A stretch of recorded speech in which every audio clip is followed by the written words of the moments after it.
Qué barbaridad. Ah, por cierto, ¿cómo les va con el tema de los grupos? ¿Cómo está? No hay ninguna novedad, ¿no es cierto? Todo está muy bien.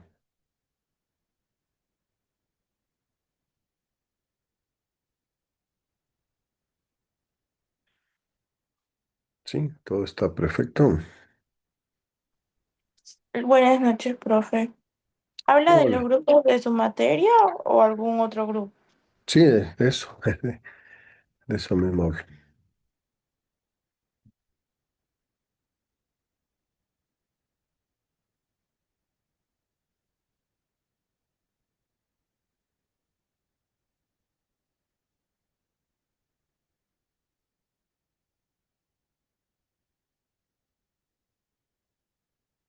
¿Qué pasó, María?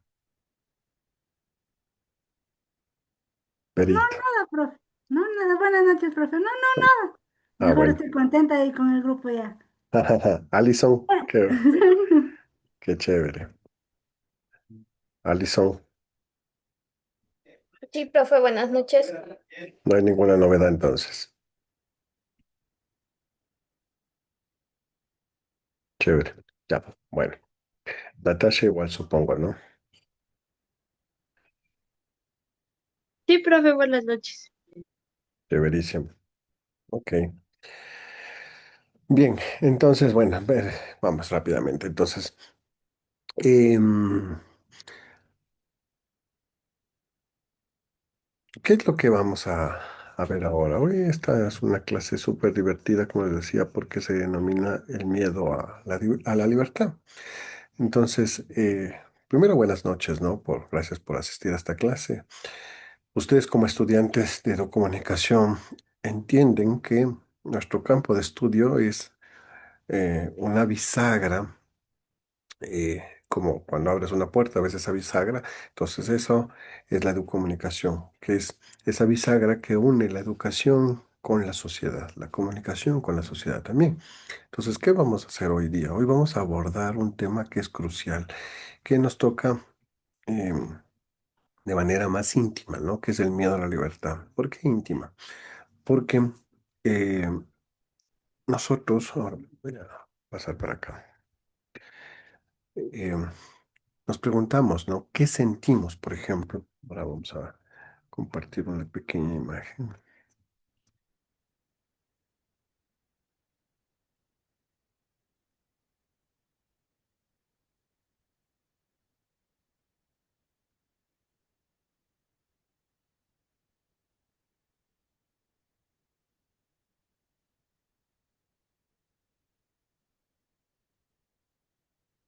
Eh,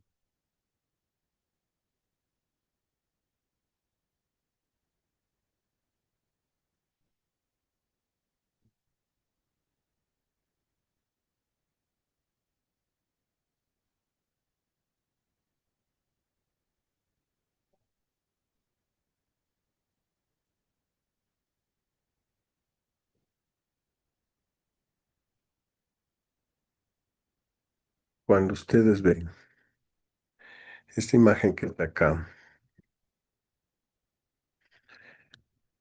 le voy a señalar aquí un poquito, sale más grande.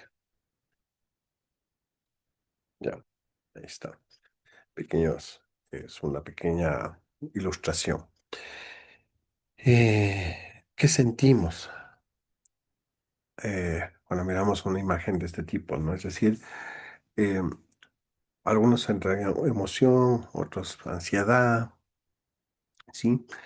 Eh, y de esa manera nosotros vamos a ir viendo cuál es la posibilidad que tiene la educomunicación de abordar precisamente los puntos neurálgicos de esto que denominamos el miedo a la libertad. Voy a buscar una imagen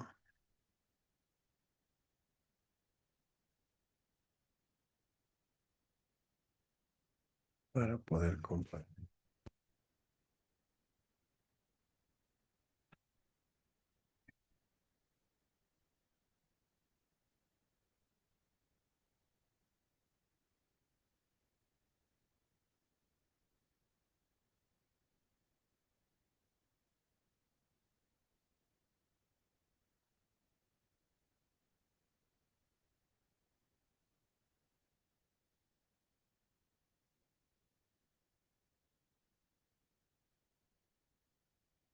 Si yo les pregunto, ¿cuál es? A ver, ¿dónde está?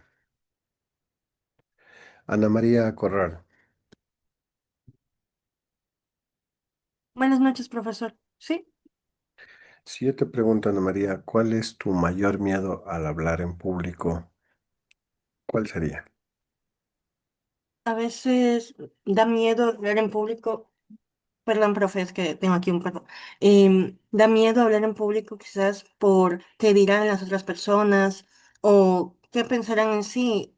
Muchas veces es más, por así decirlo, quizás cierta renuencia o vergüenza a hablar porque nuestra opinión no sea escuchada o no sea como la de la mayoría o sea juzgada. Mm, súper bien. Eh, Emily, Buenas noches, profesor. La mayoría de veces yo diría que por la vergüenza de que dirán y ni de equivocarse. Eso. súper bien. ¿Y para quién más está? Alejandra, que está sin cámara. Tal vez, como ya dijeron mis compañeras, por el miedo a lo que dirán y tal vez el pánico escénico muchas veces también influye en aquello. Y tal vez también la falta, la concentración podría ser. Pero más que todo, el pánico escénico o el miedo a lo que puedan decir de uno. Pánico escénico. Eso es una... A mí también me pasa mucho el pánico escénico, te cuento. Y eso, la única manera de vencer el pánico escénico es cuando uno está, digamos, preparado, digamos, sabes que dominas el tema. Entonces dices, no me va a pasar nada, evidentemente, porque estoy, digamos, dominando este tema. Entonces, eso pasa, por ejemplo, con las tesis, ¿no? Cuando pasa, cuando tú haces un trabajo, una tesis que lo has hecho, entonces suele pasar eso. Cuando tú lo domines. Ok, bueno, sigamos. Entonces, yo les decía que a partir de este módulo, digámoslo así, nos preguntamos si nosotros somos realmente libres. Entonces, claro, cuando nosotros decimos, tengo miedo, por ejemplo, al pánico escénico o a que me olvide lo que aprendí. Entonces, nos preguntamos si nosotros somos realmente libres o simplemente repetimos lo que otras personas esperan que nosotros digamos, que hagamos o que seamos. Entonces, la idea de esta clase es que eh, no sea una clase tradicional, sino que sea una provocación en la que ustedes tengan un acto de desobediencia intelectual. Y ojo con eso, ¿no? Desobediencia intelectual.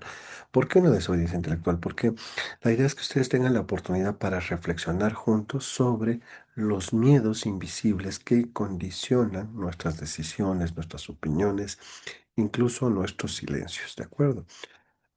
Nosotros vivimos en sistemas democráticos. El día domingo tuvimos elecciones, ¿no? Todos ustedes votaron, donde en teoría todos podemos hablar de algo, pero la pregunta es si hablamos de verdad de lo que queremos, o más bien lo que hacemos es seleccionar lo que decimos, lo que callamos, lo que posteamos.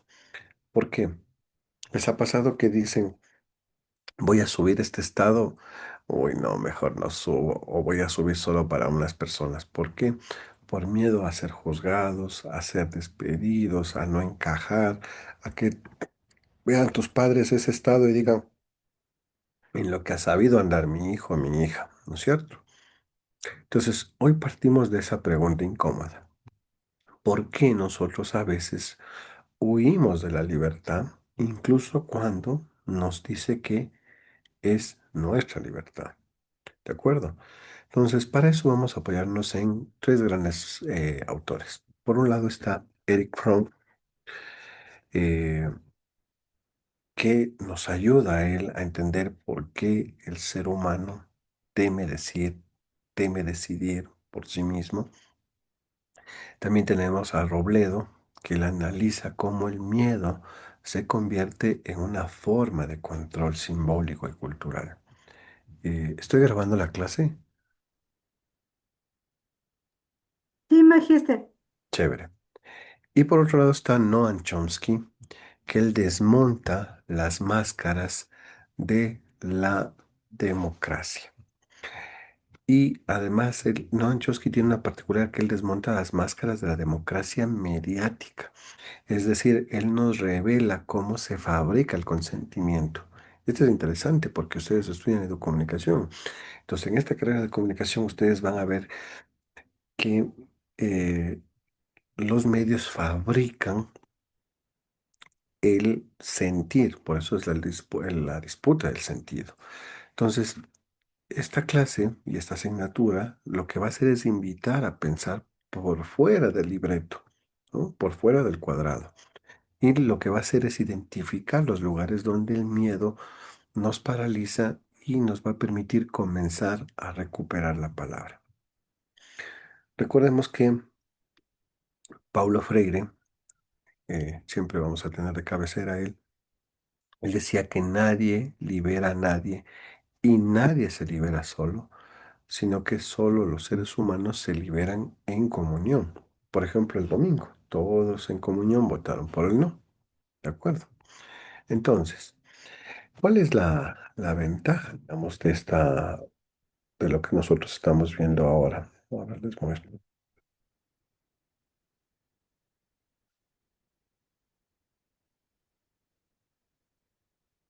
Según Eric Fromm,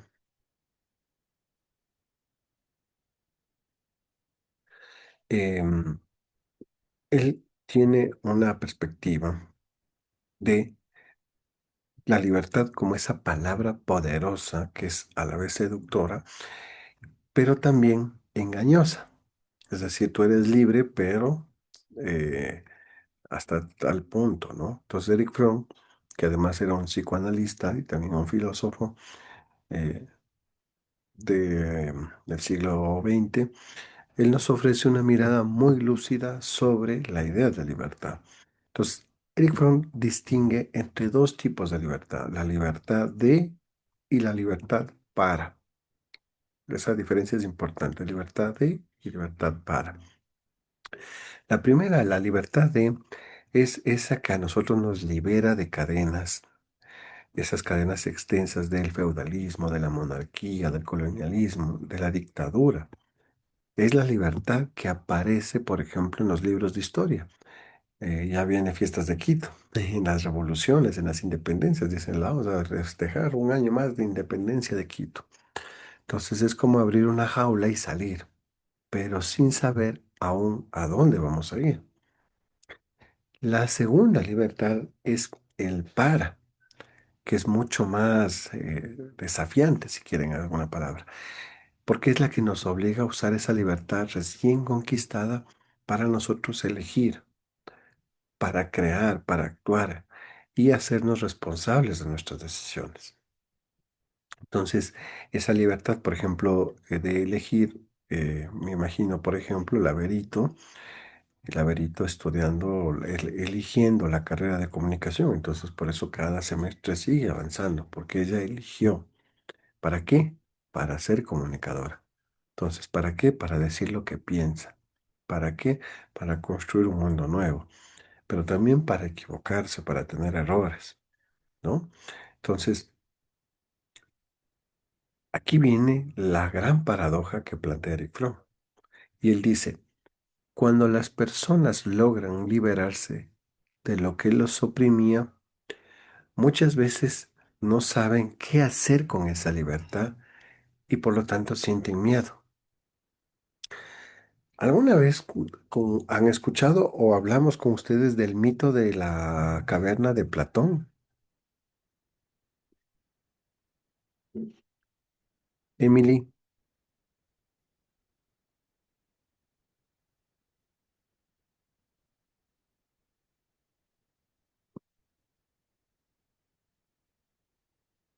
¿no? ¿No está la Emily? Madeleine,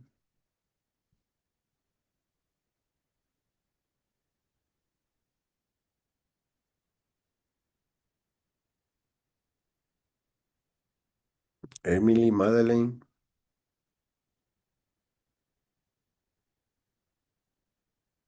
¿no?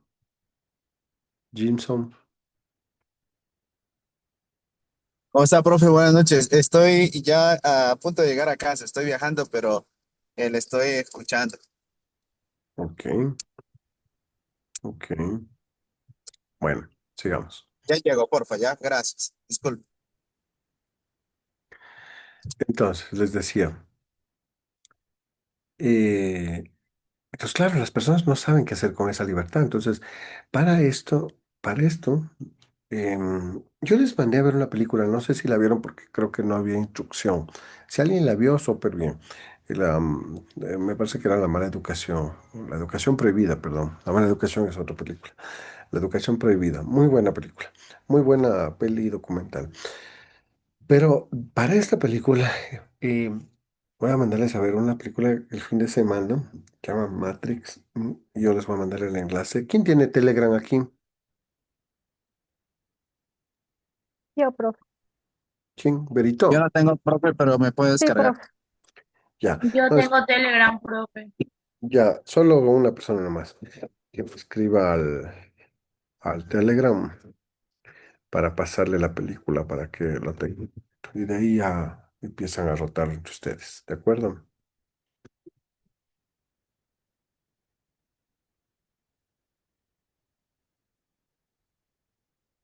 Ya, no se olviden de eso. Entonces, el miedo a no tener un guión, el miedo a equivocarse, el miedo a asumir que la vida ahora es nuestra y que nosotros podemos hacer cosas. Entonces, ¿qué hacen muchas personas? Le devuelven la libertad al sistema. Ojo con esto, ojo con eso. Esto es pregunta de cajón.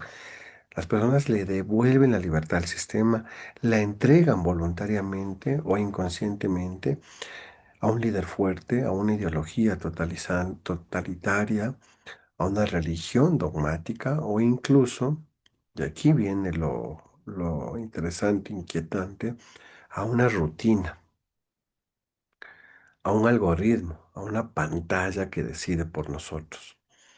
Así que aquí la pregunta sigue abierta. ¿Queremos nosotros realmente ser libres o solo o solo queremos que nos dejen en paz, ¿no? Entonces, esta reflexión es interesante, que los abuelos dicen, yo no quiero libertad, yo lo único que quiero es que no me molesten. Interesante, ¿no? Ok, entonces,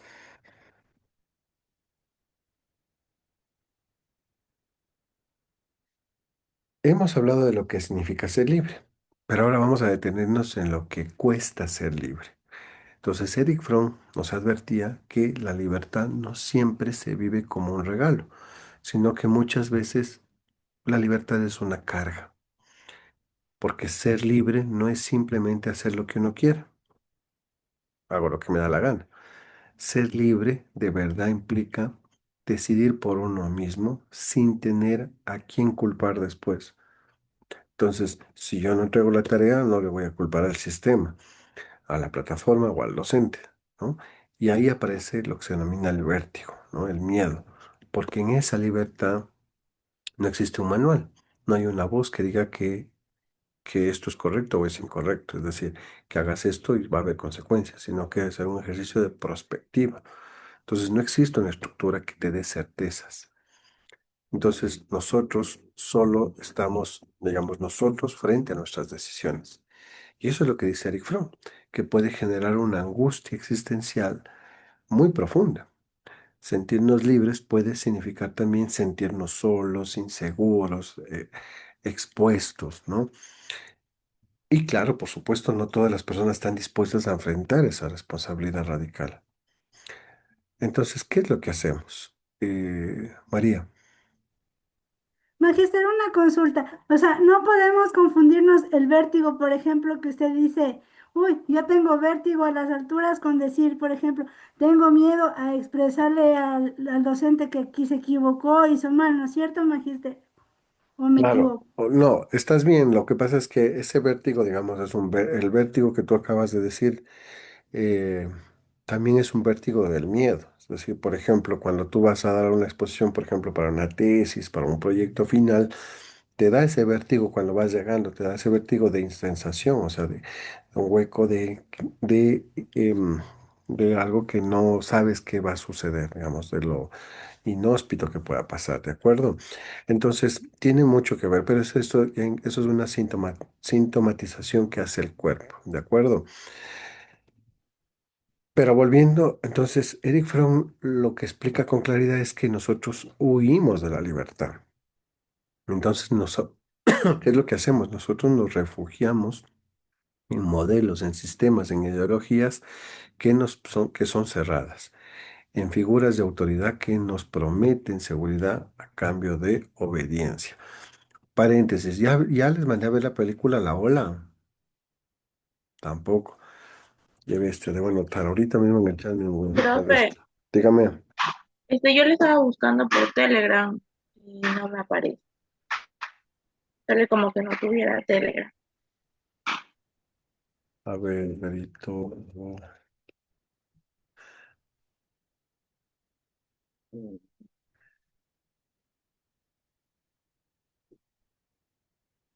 Eh, Berito, ¿me puedes poner un mensajito al WhatsApp?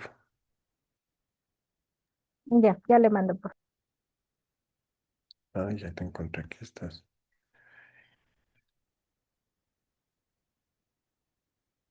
Segundo.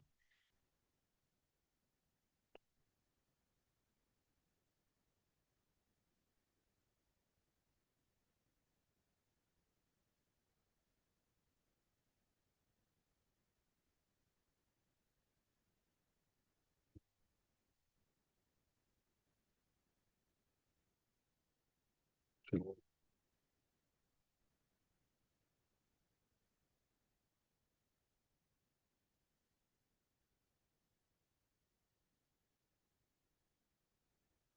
Digamos, ya actualicé el WhatsApp. Ya les escribo. Si no, ya veo cómo hacer. Ok, em, entonces nos refugiamos en estos sistemas que les decía, ¿no? Y ¿qué es lo que permite eso? Eso nos permite eh, tener un mecanismo de evasión de la libertad. Y esto sigue ocurriendo hoy de formas más sutiles, por ejemplo, en las redes sociales. Muchos evitamos expresar nuestras ideas. Es más fácil repetir un discurso masivo, o sea, que todo el mundo diga sí, no, no me gusta, o sí nos gusta. O sea, lo que se denomina el trend topic, ¿no? Aquí, ¿qué es eso? Seguir una tendencia. Entonces, todo el mundo se viste así, yo también me he visto así, porque si me he visto de otra manera, todo el mundo me va a ver. Entonces, comentar todo lo que todo lo que todo el mundo comenta, porque, perdón, porque salirse del molde puede significar recibir burla, críticas, violencia simbólica. Entonces, la libertad a nosotros nos da alas, pero también nos genera eso. Justamente es cuando vuelas, vértigo. Y ese vértigo, cuando no lo sabemos sostener, nos hace a nosotros entregar nuestras propias alas a alguien más. Por eso, en lugar de pensar que la libertad es simplemente un derecho, debemos entenderla también como un ejercicio o como una práctica o como incluso una construcción personal colectiva que requiere coraje. ¿De acuerdo? Bien, entonces, sigamos.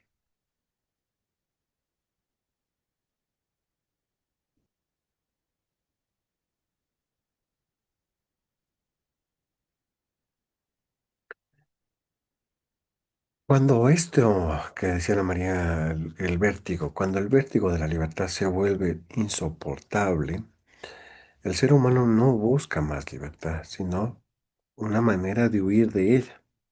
Entonces, Eric Fromm identifica tres estrategias psicológicas que nosotros usamos consciente e inconscientemente para escapar del peso de ser libres. La primera es el autoritarismo. Por eso esta asignatura de tu comunicación tiene que abordar completamente esto, ¿no? ¿Qué es el autoritarismo? Es cuando nosotros cedemos nuestra capacidad de decidir y por lo tanto eh, delegamos a una figura externa, puede ser un líder, un experto, una ideología, un algoritmo, y esa es la actitud de quien dice, yo mejor no opino. Que decida ¿cómo se llama? El representante del grupo. Yo no entiendo eso, que hablen mis papás.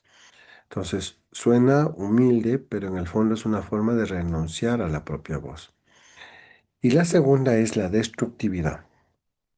Cuando algo o alguien nos confronta, por ejemplo, con lo diferente, con lo que no encaja, en lugar de dialogar, nosotros lo atacamos. Por ejemplo, ¿qué es lo que hizo Noboa con los indígenas Imbabura? Los atacó. ¿Por qué? Porque hay diferencia, ¿no? Entonces, ¿qué hacen? Ridiculizarlos, cancelarlos, desacreditarlos, golpearlos, matarlos, hacer memes, sarcasmo, silencio. Entonces, destruir simbólicamente al otro se convierte en una forma de afirmarse sin pensar, ¿de acuerdo? Y la tercera es el que está abajo en este peldaño que ustedes están viendo, ¿no? Este conformismo automático. Aquí es donde no hay líder, no hay enemigo, solo hay repetición. Entonces nosotros repetimos lo que vemos en redes, repetimos lo que vemos en redes, en televisión, lo que dicen los influencers, lo que suena bonito. No digamos, nos adaptamos al molde porque ser uno mismo es demasiado riesgoso. Pero esta evasión de la libertad no solo es psicológica, sino que también es política. Y aquí entra nuestro autor, Noam Chomsky.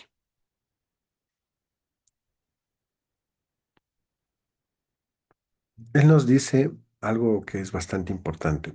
Él dice que los miedos y los medios de comunicación y el sistema político producen la ilusión de la libertad. Y esa ilusión de la libertad delimita cuidadosamente los márgenes del pensamiento aceptable. ¿Qué quiere decir eso? Que nosotros podemos opinar siempre que lo hagamos dentro de los límites invisibles. Entonces, el discurso disidente, el pensamiento crítico, el pensamiento profundo, el pensamiento filosófico, el cuestionamiento real, son empujados hacia los márgenes de la deslegitimación, del silencio. Entonces, a esto Noam Chomsky lo llama el consentimiento fabricado.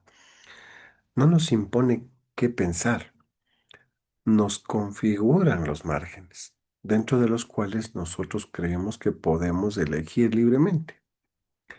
Así, por ejemplo, cuando escuchamos frases como vivimos en libertad porque nadie te prohíbe hablar, tú debes preguntarte, ¿y cuántas personas se han atrevido a hablar de verdad cuando lo que han dicho incomoda al poder? ¿Y qué pasa con esa gente que habla e incomoda al poder? Por ejemplo, el candidato que lo mataron, Asensio, ¿de acuerdo? Jimson. ¿Cómo está, estimado profe? Compañeros, disculpe que venía viajando, pero me quedo con lo que dijo último, el tema de que incomoda al poder. O sea, en realidad, o por lo general, creo que eso se da a nivel general, a nivel nacional o a nivel mundial, no sé. Y digo, y me pregunto siempre. Y nosotros como comunicadores, ¿qué hacemos si el tema de nosotros y el propósito de nosotros es comunicar? Dar, hablo, por ejemplo, y yo lo digo porque yo hoy en día hago comunicación, he venido haciendo comunicación incluso antes de que vengo estudiando, y siempre que uno se publica algo, por ejemplo, de salud, vialidad, temas de muchos temas, tránsito.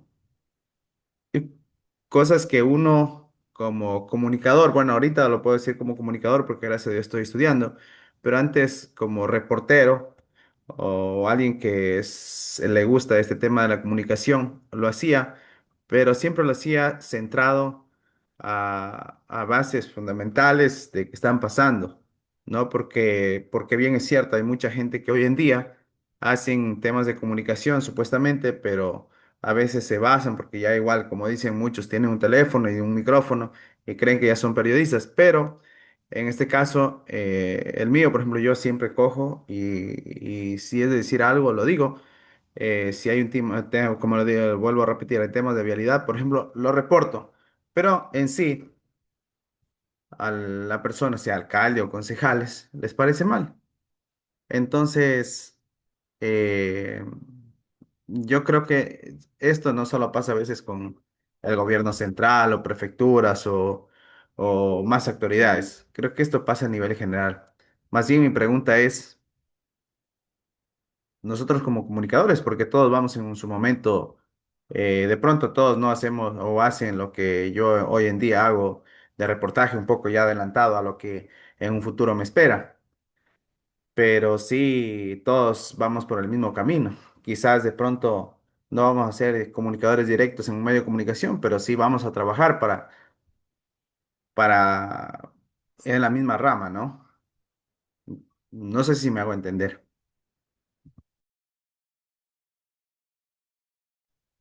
Claro que sí, Jameson. De hecho, muy bueno lo que acabas de decir, porque justo estoy pasando la lámina que vamos a abordar, que es la que lleva lo que tú decías, la libertad de expresión como este derecho. Pero vamos a hacer un pequeño break porque quiero tomar un poco de agua, estaba tosiendo, así que ¿les parece si hacemos un pequeño break de unos 10 minutitos, por favor? Y de ahí volvemos, ¿de acuerdo? Muchas gracias, profe. A ustedes.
Hemos regresado, gracias Jimson, gracias a los demás, María, Alejandra.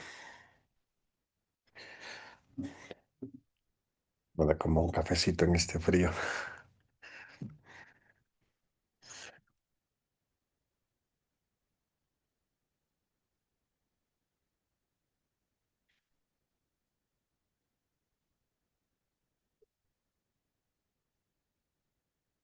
Bueno, entonces, gracias a Jimson que nos comentaba sobre el tema de, digamos que nos abrió la perspectiva para hablar sobre la libertad de expresión, que es la lámina que estamos viendo en este momento. Nosotros cuando hablamos de libertad de expresión, muchas personas piensan en poder hablar o, por ejemplo, el Jimson publicando en redes sociales. Pero la socióloga chilena Loreto Robledo, ustedes tienen en el compilado este texto, nos invita a mirar mucho más allá de esto, ¿no? Ella dice que la libertad de expresión no es simplemente hablar, sino tener la posibilidad real de ser escuchado. Por lo tanto, de que tu voz circule, es decir, que sea tomada en cuenta y tenga un lugar legítimo en el debate social. Y eso implica algo mucho más profundo, es decir, que haya un pluralismo mediático y por lo tanto que no existan los monopolios, es decir, que exista tolerancia a la diversidad. Y por lo tanto, cuando existe una tolerancia a la diversidad, no existe una censura a la diferencia. ¿De acuerdo? Y sobre todo, que todos los sectores, especialmente los más marginados, tengan acceso, eh, perdón, algo me sale aquí, que todos los sectores, especialmente los más marginados, tengan acceso equitativo a los espacios públicos y a las plataformas de comunicación. ¿Ok? Bien. em,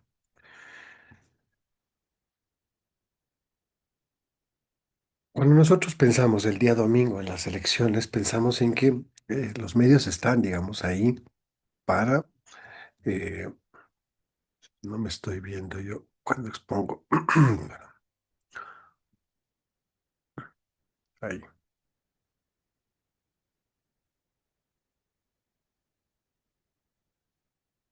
eso ahí sí me ven también. Alejandra, Entonces tengo una duda.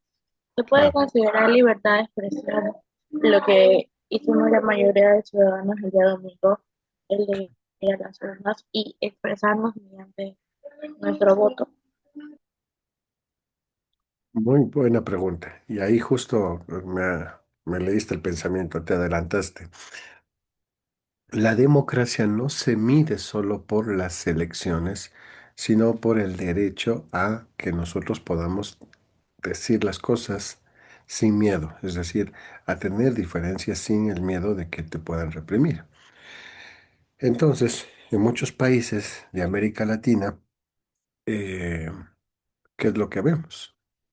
Es decir, que no se cumple esto. Entonces, vemos a los pueblos indígenas, a las mujeres, a los jóvenes, em, que, digamos, son caricaturizados o silenciados en los medios tradicionales. Entonces aparecen sí, pero no con su propia voz, o en sus defectos son folclorizados. Aparecen como problemas, como víctimas, como amenazas, no como sujetos de pensamiento, de cultura, de palabra. Y por lo tanto eso a nosotros nos genera una paradoja que es bastante peligrosa. ¿Cuál es la paradoja? Es pensar que nosotros vivimos en sociedades donde formalmente hay libertad de expresión, pero ¿qué decimos con libertad de expresión? Que elegimos o nos consultan para elegir algo, por eso vamos a elecciones, Pero en la práctica muchas personas callan por miedo a hablar, por miedo al rechazo, a perder su trabajo, a ser ridiculizados, a ser señalados por pensar distinto. ¿De acuerdo? Entonces, yo les pregunto, ahora que tú decías, Alejandra, ¿realmente creen que hay libertad de expresión si solo ustedes pueden hablar lo que no incomoda al poder?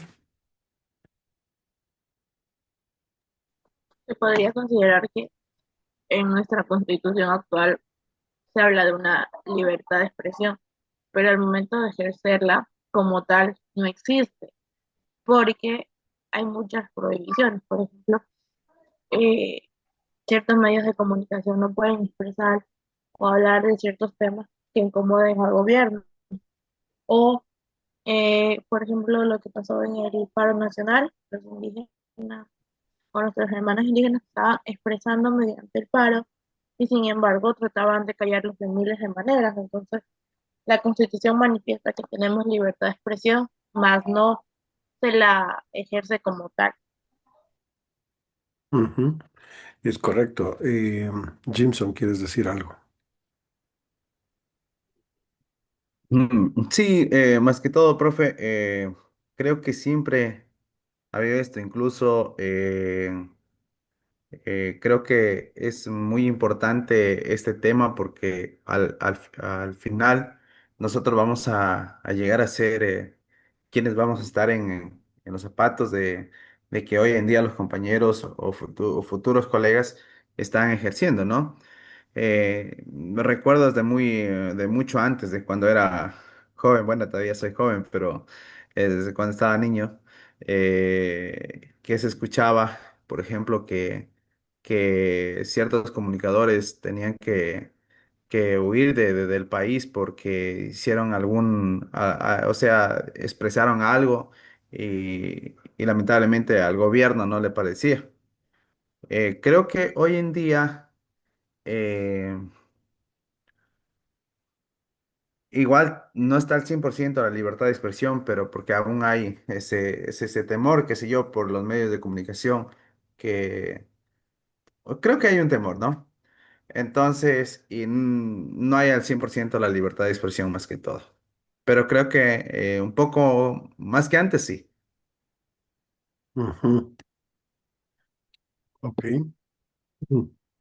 Mira que lo que acabas de decir es importante porque hoy en las redes sociales eh, vemos que la libertad se limita desde otros, o sea, se limita de otras maneras, más sutiles. Es decir, antes la libertad decían en las dictaduras, no sé si ustedes han escuchado, dictadura, no, gritan dictadura, dictadura, ¿no? Pero ahora digamos, el someter la libertad es mucho más simple. A ver, vamos a dejar de compartir para preguntar. Stephanie Sánchez.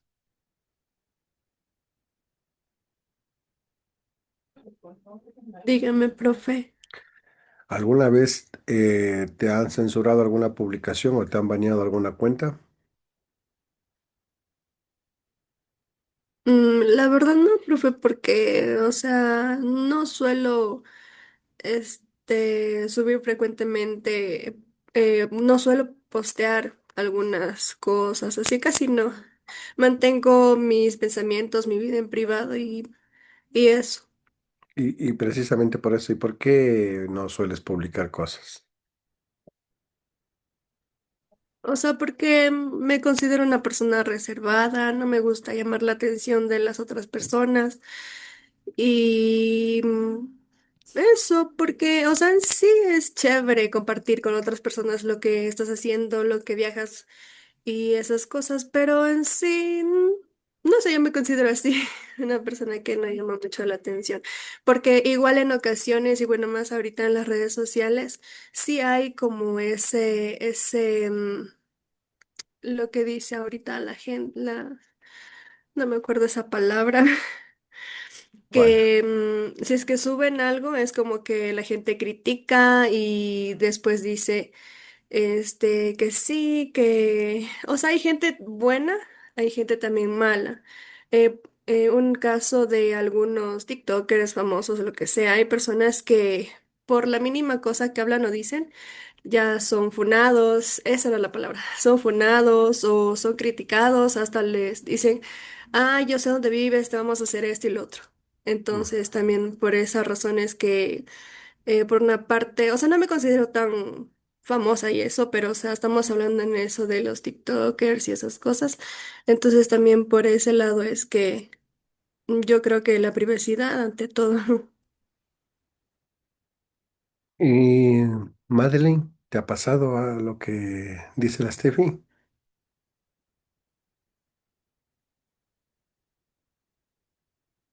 Buenas noches, profe. Bueno, primero me disculpo por anteriormente no poderle responder, pero tenía problemas con el micrófono y justo con la cámara. Em, bueno, lo que mencionaba usted sobre si es que me han baneado o me han bajado algún video, en lo personal no, y yo sí suelo publicar bastantes cosas porque tengo un emprendimiento, entonces suelo publicar bastante lo que es contenido. Entonces, no me han bajado. Lo que es algún video o alguna publicación, lo que es en lives de TikTok, sí, por decir algunas palabras que no se puede por las políticas, y de ahí por algo que sea, no sé, hablar de un tema político o temas como aborto o temitas así un poquito más fuertes para la sociedad. No me ha pasado, pero sí he visto muchos casos y compañeras, amigas que por publicar algo les han bajado el video y les ha tocado como que volver a subir o tratar de censurar algunas partes para poderlo subir. Y eso, profe. Ujú, interesante. Ana María. Buenas noches, profe. En respecto a su pregunta, yo hace un tiempo, hace unos semestres atrás, me tocó crear una cuenta de TikTok para los trabajos que nos tocaba subir. Y en una de esos, yo recuerdo que hicimos un trabajo sobre diferentes temas de consistían, yo hablé del autoritarismo y otras formas de gobierno. Y en el autoritarismo yo mencioné casos como el de Kim Jong-un de Corea del Norte. Y bueno, también comenté otros casos de autoritarismo en la historia, porque era de una tarea. Y a mí me bloquearon el video en ese momento y sí, fue un poco porque no utilicé lenguaje, por así decirlo, grosero o algo, simplemente hablaba con la verdad de de los hechos, de lo que nos dice la historia y cómo ha sido las diferencias entre el autoritarismo con el gobierno democrático y entre otros. Y en su momento me bloquearon por eso, por haber hablado de ello. Entonces, ahí mismo en TikTok tienen esta opción para que verifiquen los del grupo de TikTok y para saber si de verdad está haciendo, ¿cómo se dice? Si estaba haciendo, incumpliendo con los reglamentos de no decir, de decir palabras groseras, de ser alguien, ¿cómo era? Cuando discriminación y otra más. Porque en Ujú. sí no estaba discriminando, simplemente era un trabajo académico y bueno. Y sí tardó un poco, pero sí me lo volvieron a dejar subir. Y en su momento sí me asusté porque era una tarea y aparte me chocó un poco eso porque no, solo era mi opinión y aparte era de lo que había investigado y estaba prácticamente dando conceptos y ejemplificando. Así que fue un poco chocante de ahí. También he escuchado otros casos un poco más fuertes en los que ya les bloquean incluso la cuenta. ¿Verdad? Tienes razón en eso. Jimson. Sí, efectivamente, profe. Importante resaltar que hoy en día las redes sociales tienen pro y los contra, ¿no? En el tema, como lo manifesté, yo uso mucho Facebook por temas de la red social que tengo, porque, por ejemplo, yo tengo 18.000 seguidores en Facebook, 18.500 ya para 19.000, y hoy da la facilidad, por ejemplo, de subir y conectarse y hacer alguna transmisión en vivo. y poder entrelazar algún contenido a nivel, yo siempre digo a nivel nacional, a nivel local o a nivel internacional. Pero también, como ya lo manifesté hace un momento, temas, por ejemplo, en caso Facebook, también si ve amenazante el contenido, lo corta. Por ejemplo, cuando uno nomás pone música, por ejemplo, ya lo silencia y no se escucha la voz, por temas de copyright. Pero también da la opción, por ejemplo, un ejemplo, si publico algo, digamos, Ana María, o es una autoridad y publico algo que está no en contra, o algo que no está haciendo, pero se une con todos los compañeros, se une con Noelia, se une con Vero, se une con Made y así sucesivamente. Y entonces dice, ¿sabe qué? Denunciemos esta publicación porque este de aquí nos está haciendo, nos está perjudicando. Obviamente a la imagen de ella, pero así lo toman, ¿no? Entonces, lo estoy dando de ejemplo, ¿no? Entonces, hoy en día hay ese tema de que uno puede denunciar en Facebook alguna publicación que no me parezca a mí. Y hablamos de alguna institución, obviamente va a contar con varias personas contratadas que se van a prestar a lo que el jefe le diga o al que el jefe le ordene, ¿no? Entonces también eso es algo para la persona que hace comunicación a través de los medios digitales, sería en contra. Entonces, porque la verdad tampoco es que está, al menos que diga algo que no es verdaderamente, pero eso. Correcto.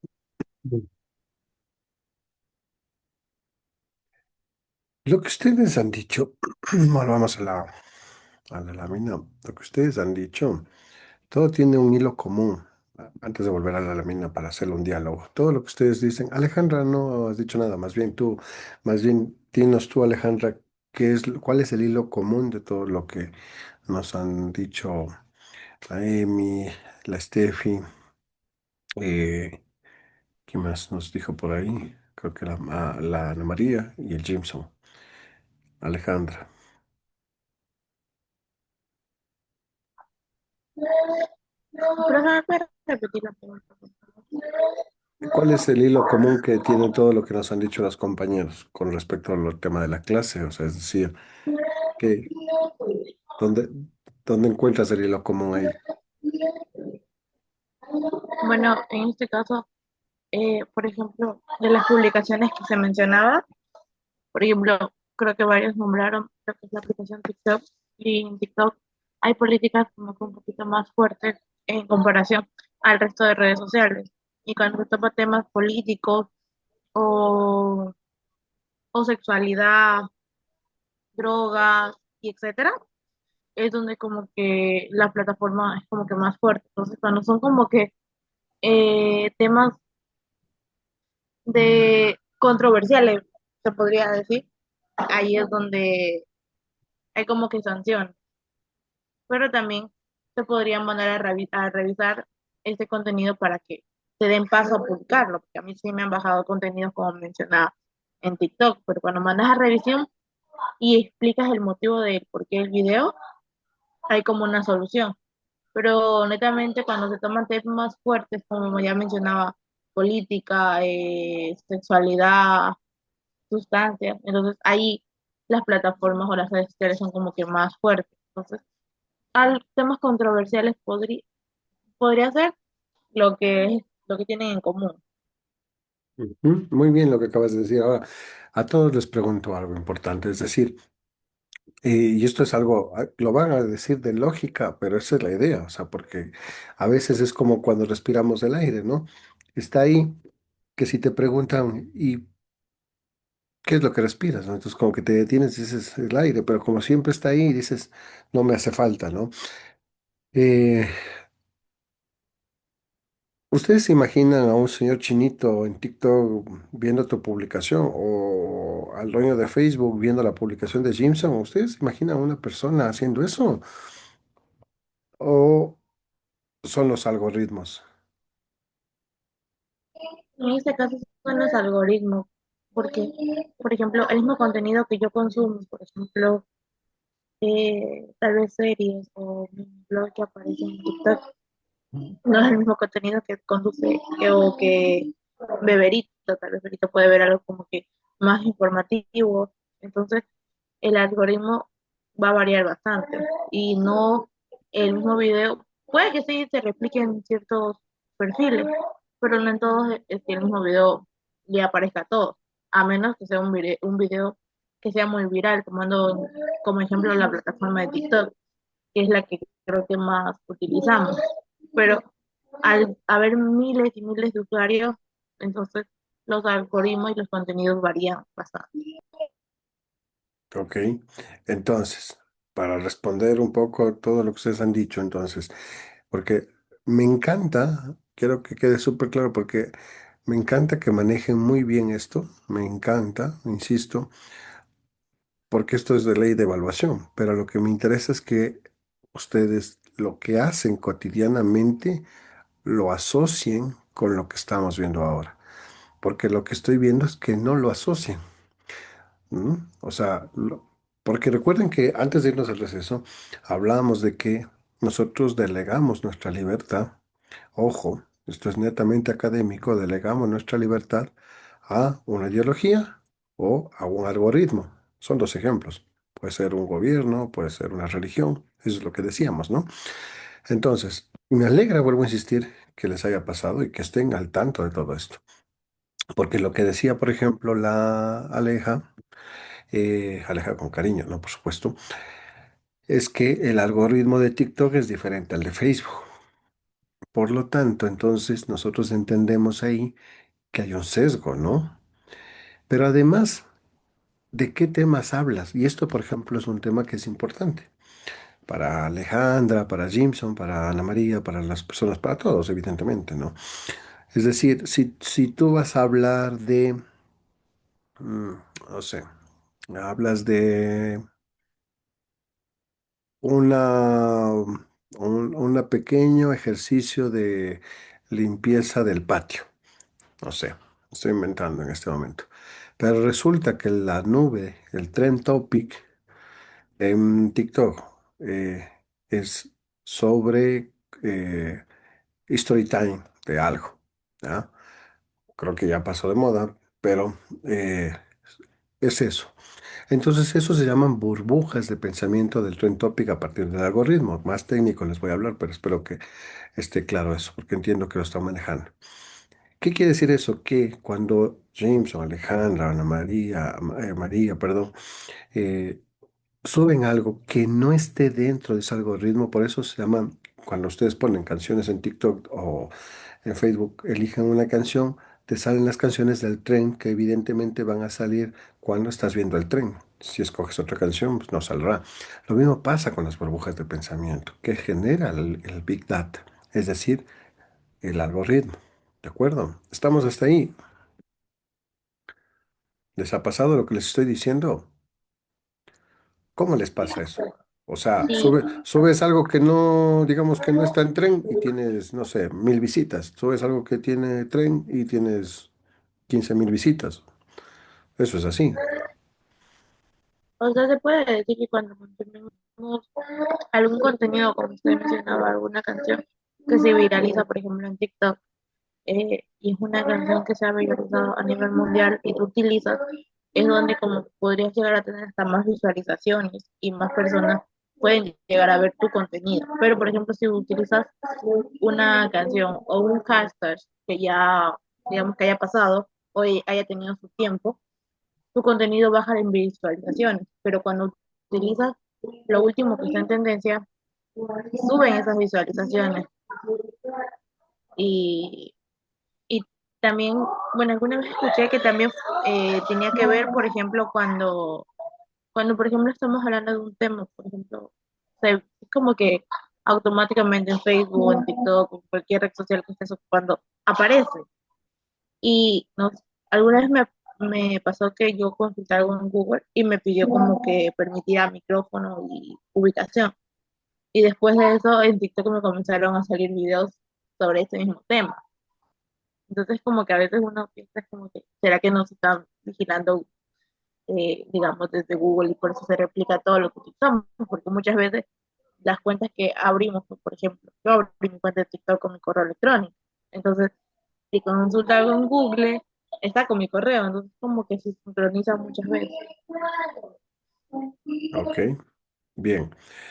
Ahora, sigamos con este tema que es súper interesante, porque eh, Alejandra, te pregunto, o más bien ya para cambiar a la Natasha, entonces en ese orden, porque estamos todos enfocados en la clase, ¿no? Ya te preguntaré María también.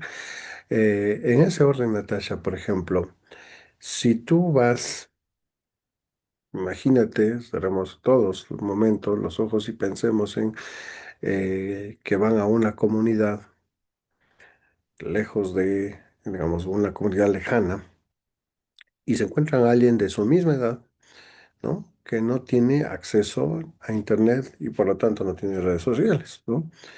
Entonces la pregunta es, ¿ustedes creen, Madeleine, Natasha, creen que es un derecho que tengamos en Internet? Es decir, si alguien no tiene, digamos, acceso a Internet o a TikTok, entonces tú, qué es lo primero que se te viene a la mente? Es decir, hay- quiero darles una pista de esto. Eso se llama desigualdad en el acceso digital. ¿De acuerdo? Entonces, la libertad de expresión, si cuando tú, aunque tengas ese cerco pequeño de como lo que habíamos visto, ¿no? Es decir, eh, el algoritmo te dice de qué hablar, pero pese a eso tú puedes decir, entonces, hoy todo el mundo va a hablar, digamos, la anterior semana todo el mundo habla de la campaña, ¿cómo es? De la consulta popular. Entonces, para tener 1 millón de visitas voy a hablar de eso, pero tienes esa delimitación, pero lo has logrado, has hablado. Pero ¿qué pasa con la gente que no tiene acceso equitativo a esas plataformas, a Internet? Entonces ahí hay algo que se llama la brecha de acceso digamos, a las redes, ¿no? Y al Internet. Entonces, ¿qué opinas tú, Natasha? Buenas noches, profe. Buenas noches, compañero. Yo opino que ahora en la actualidad el Internet es un derecho, o sea, no fundamental, pero sí es importante para que todos mantengamos una comunicación más efectiva, porque como usted dice, a través de las redes sociales o del Internet mismo, podemos llegar a informarnos de manera más efectiva. Y en este caso sería contraproducente para las personas que se encuentran como en los pueblos el no tener el acceso a este derecho, que sería el Internet. Ujú, muy buena respuesta. ¿Quién más está por aquí? Emily Cano. Ya. Buenas noches, Liz. De nuevo, para disculparme porque me había estado llamando y a mí se me desconectó de la reunión. Y respecto a la pregunta de que sí, gracias a Internet tenemos libre opinión para dar nuestra opinión, sin embargo, sí hay cierta supresión, diría, porque no se puede compartir tales cosas porque la gente tanto bombardea o si no, igual eh, tanto la plataforma te suprime el contenido, ya sea un video o un comentario. Eso. ¿Quién más nos falta? Alison, ¿ya has hablado? No, profe, buenas noches. Que estaba un poquito mal mi internet, pero conforme a su pregunta, yo creería que el internet sí es un derecho fundamental porque ahora en la actualidad nosotros por internet hacemos casi todo, digamos, accedemos a servicios, agendamos citas, aprendemos y todo es gracias al internet y yo diría que también facilita otros derechos como es la libertad de expresión, el recibir información. Eso, bro. Ok, bien, súper bien. Entonces, vamos a ver. Creo que estaba. No, dejé de compartir. Volvamos a nuestra lámina.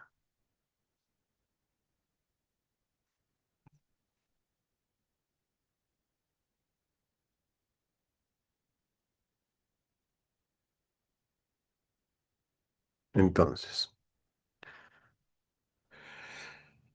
¿Qué es el consentimiento fabricado que les decía? Imagina que tu cerebro eh, produce ideas, ¿no es cierto? Entonces, ese video que ustedes suben a las redes sociales, eh, todo lo que, o publicaciones, puede ser, o memes que van subiendo, todo eso se va, digamos, se va generando a partir de esa matriz de la data que ustedes van generando en las redes sociales. Entonces, Noam Chomsky dice que imaginemos el cerebro, nuestro cerebro que produce ideas, ¿no? El consentimiento fabricado es un concepto lingüístico de Noam Chomsky que explica cómo las élites, es decir, los dueños de los medios, estamos hablando de los dueños de TikTok, son corporaciones, evidentemente, Facebook, Instagram, ¿sí? Cómo los dueños de las grandes corporaciones, YouTube, em, y el poder político logran que la mayoría de la gente piense que ellos quieren lo que piense. ¿De acuerdo? Es decir, piensan ellos que según ellos piensan, ese es un juego de palabras, ¿no? Pero en realidad, dicho de otra manera, los poderosos, las corporaciones, hacen que nosotros pensemos lo que ellos quieren. ¿De acuerdo? Creo que ahí es menos enredoso. Entonces, ¿cuál es la clave para esto? La clave es que no te prohíben pensar diferente, sino que simplemente hacen pensar diferente y hacen que exista esa diferencia socialmente, digitalmente, incluso profesionalmente, ¿de acuerdo? Pero somos nosotros mismos los que nos autocensuramos.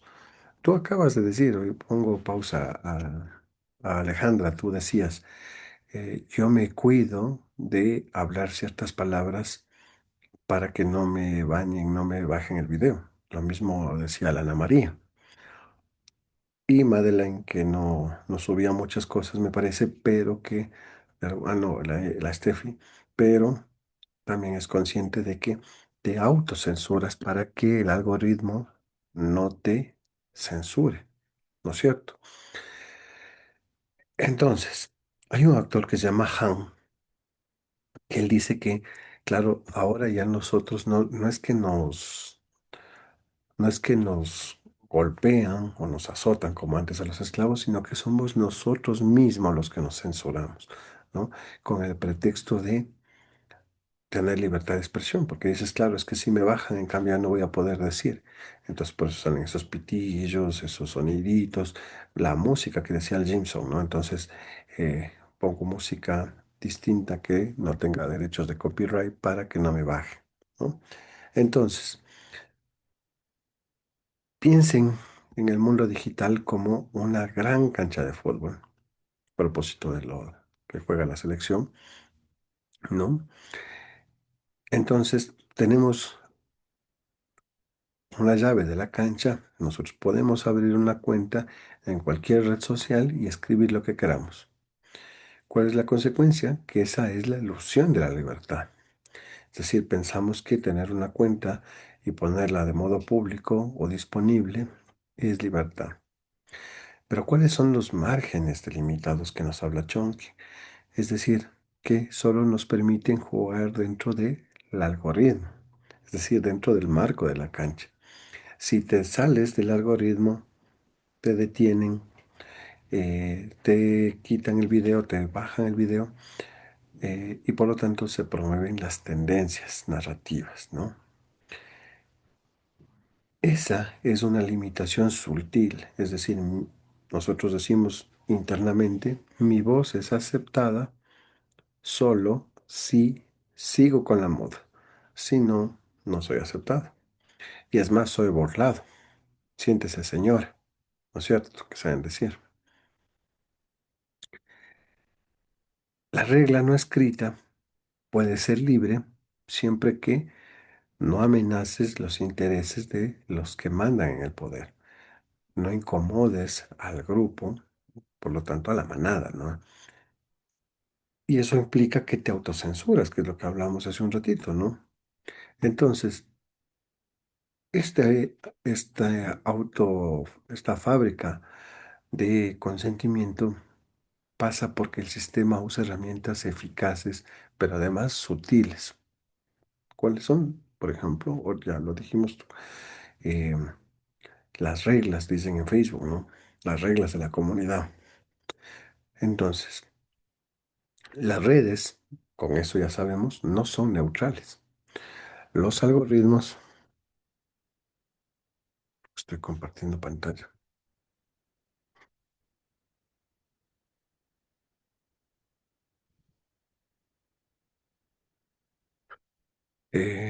Los algoritmos, un segundito que me acaba de escribir, coordinación,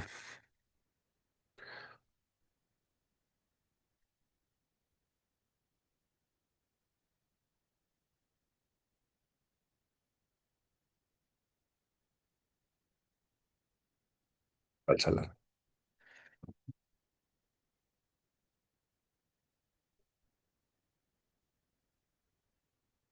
Ok. Entonces, las redes sociales no son neutrales. Los algoritmos son como un árbitro invisible.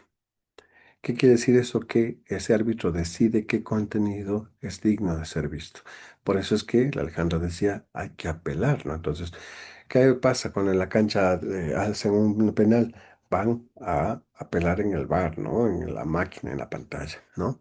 Entonces, la regla es, si tu contenido es crítico o es demasiado segmentado o va en contra de las narrativas dominantes, es decir, las tendencias,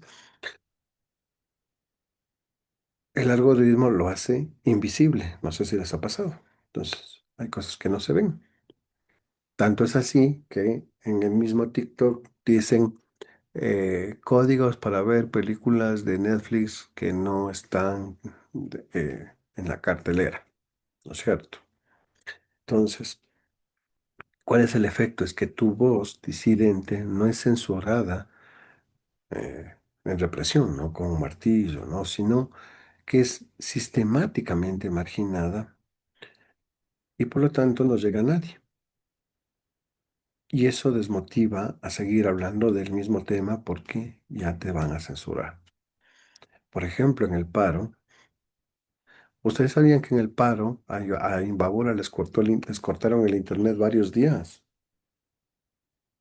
casi 30 días. ¿Alguien sabía eso?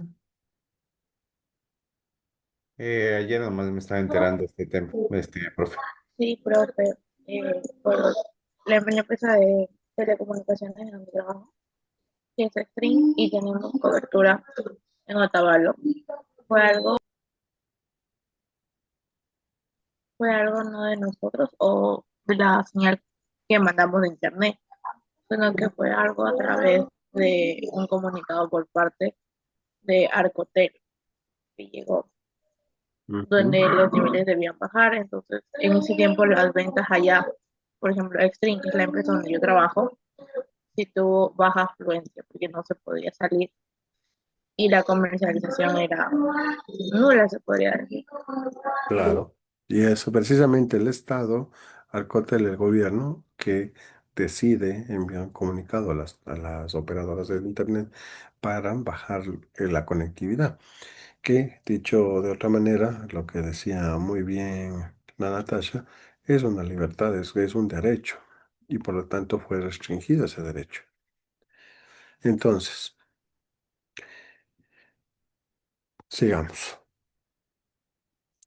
El punto central de esta reflexión que hemos hecho de las redes sociales con ustedes es que la libertad de expresión no está muerta, sino que de alguna manera está secuestrada por miedo a la invisibilidad. Entonces, se te permite ser libre siempre y cuando no uses esa libertad para exigir un cambio o para cuestionar la base del sistema. Entonces, siendo estudiantes ustedes de la asignatura de Educomunicación, la clave es convertir la decodificación, es decir, la deconstrucción de esto, en una herramienta para que ustedes puedan ver los hilos de cómo se fabrican estos discursos y cuándo ustedes sientan el miedo a expresarse, cuando veas que una voz crítica es ignorada, siempre recuerdes que esa es la prueba de que el consentimiento fabricado está funcionando. Entonces, cada vez que tú digas, no debo decir esto porque me censura, no voy a subir esto porque eso es el consentimiento fabricado.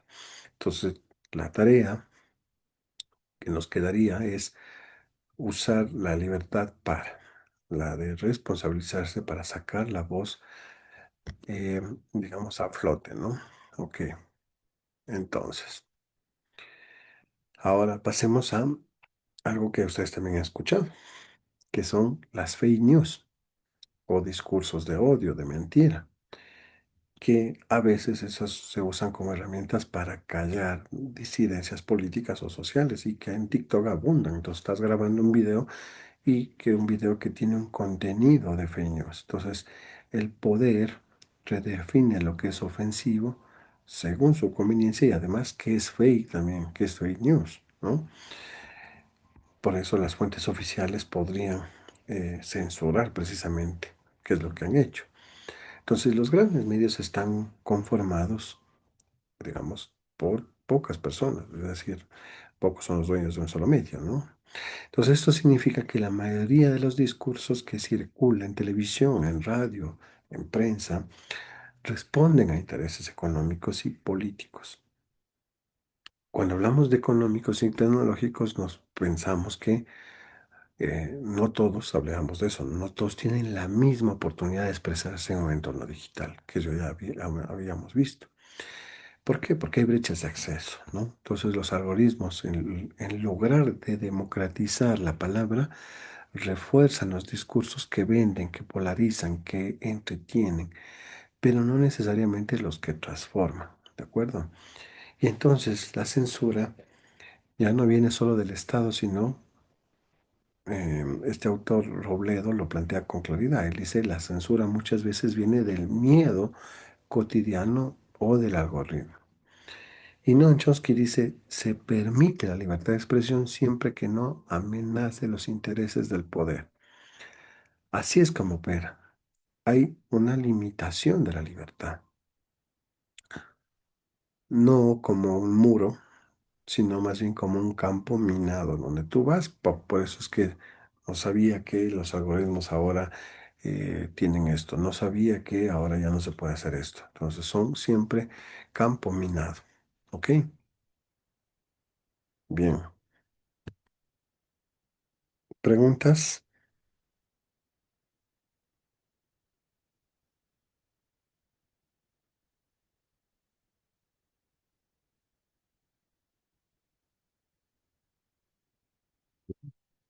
Sigamos entonces. La recta final.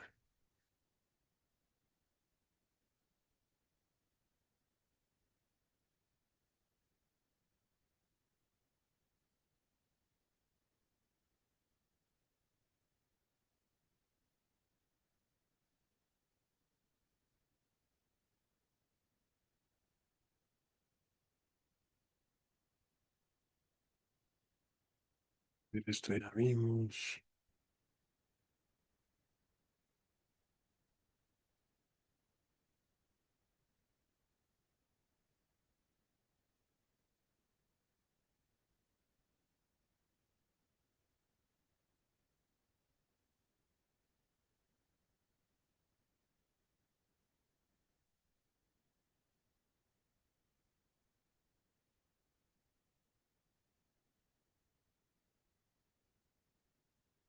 Viendo los espacios públicos, tenía un videito para esto.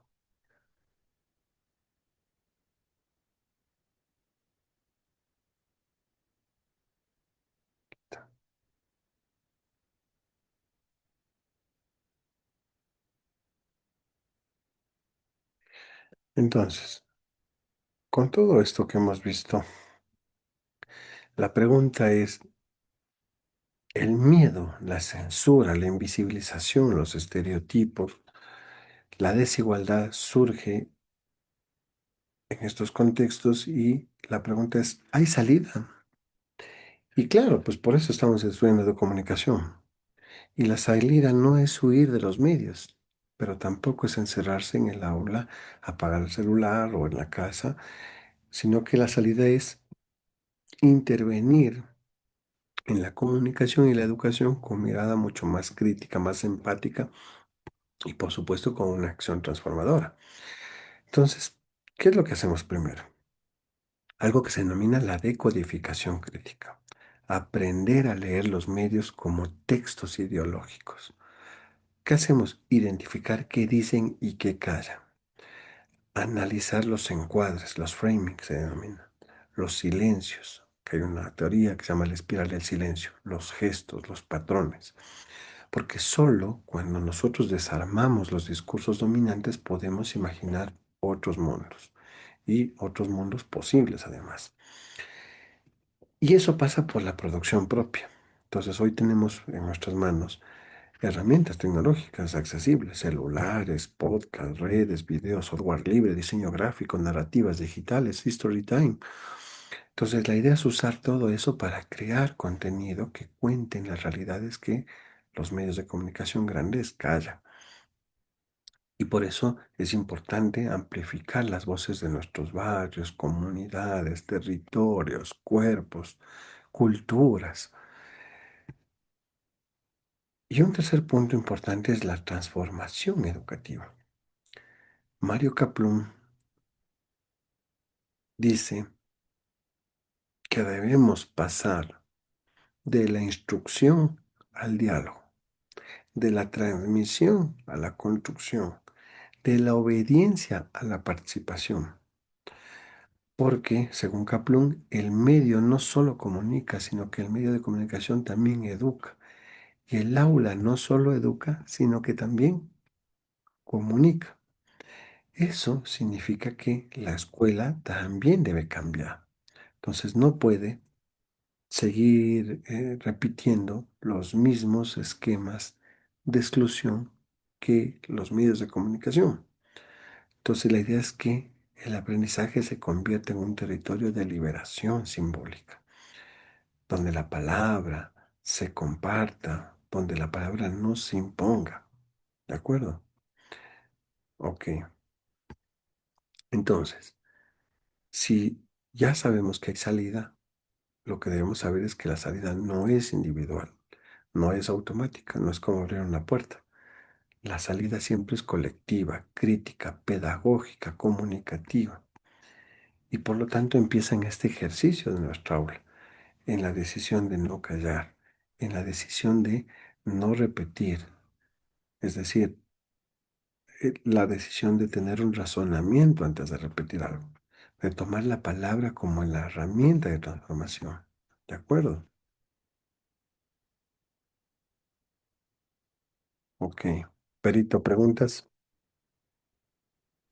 No, no, profe, ninguno. María, ¿preguntas? Tampoco, profe, ninguno. Ok. Emi, No, ninguna pregunta. ya. Steffi,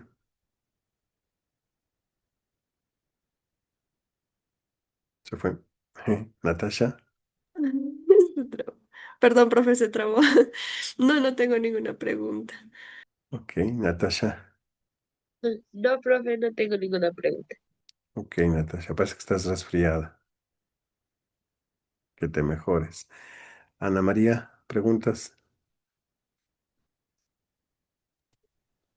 Realmente no, más bien me deja pensando esta clase sobre, esta reflexión sobre la libertad, si realmente somos libres al final. Quizás no, no somos totalmente libres en realidad, estamos Es- atados de alguna manera. Así es. Muy buena reflexión. Alison, ¿preguntas? No, profe. Ok. Madeleine, No, profe, todo muy claro. muy bien. Alejandra, Sí, una pregunta, profesor.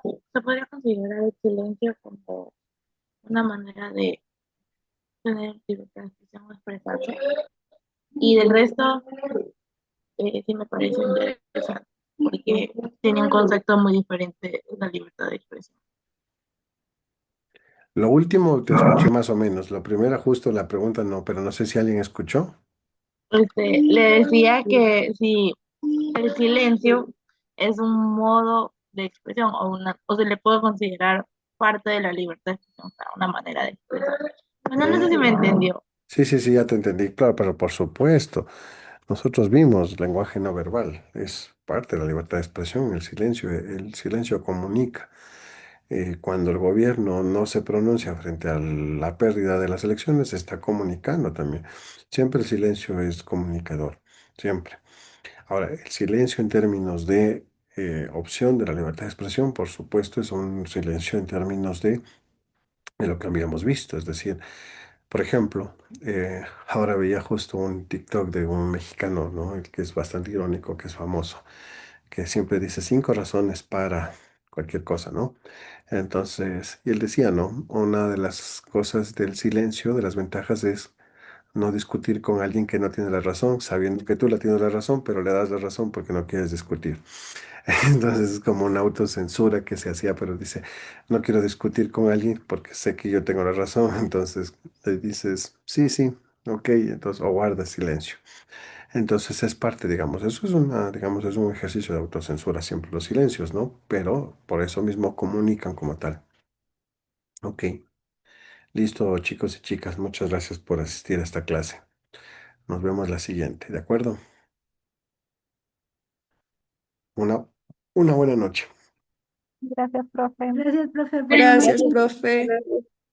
Gracias, profe. Buenas noches. Que pasen bien.